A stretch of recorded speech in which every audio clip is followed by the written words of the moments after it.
వరంగల్ జిల్లా నర్సంపేట పట్టణ కాంగ్రెస్ పార్టీ కార్యాలయంలో భారత సమాచార విప్లవ పితామహుడు మాజీ ప్రధానమంత్రి రాజీవ్ గాంధీ 35వ వర్ధంతి సందర్భంగా ఎమ్మెల్యే దొంతి మాధవరెడ్డి ఘనంగా నివాళులు అర్పించారు.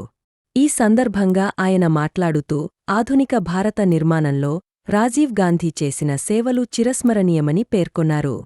దేశంలో సమాచార, సాంకేతిక రంగానికి బలమైన పునాదులు వేసి యువతకు నూతన అవకాశాల దారులు తెరిచిన మహానేత రాజీవ్ గాంధీ అని తెలిపారు.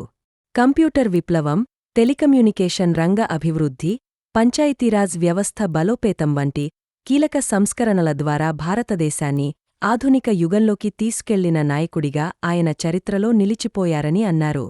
యువత శక్తిపై అపార విశ్వాసం ఉంచిన రాజీవ్ గాంధీ దేశ భవిష్యత్తు యువత చేతుల్లోనే ఉందని నమ్మారని గుర్తుచేశారు. 18 సంవత్సరాల యువతకు ఓటు హక్కు కల్పించడం ద్వారా ప్రజాస్వామ్య వ్యవస్థలో యువశక్తికి ప్రాధాన్యం పెంచారని ఎమ్మెల్యే పేర్కొన్నారు. ఈ సందర్భంగా రాజీవ్ గాంధీ ఆశయ సాధనకు ప్రతి ఒక్కరూ కృషి చేయాలని ఎమ్మెల్యే పిలుపునిచ్చారు.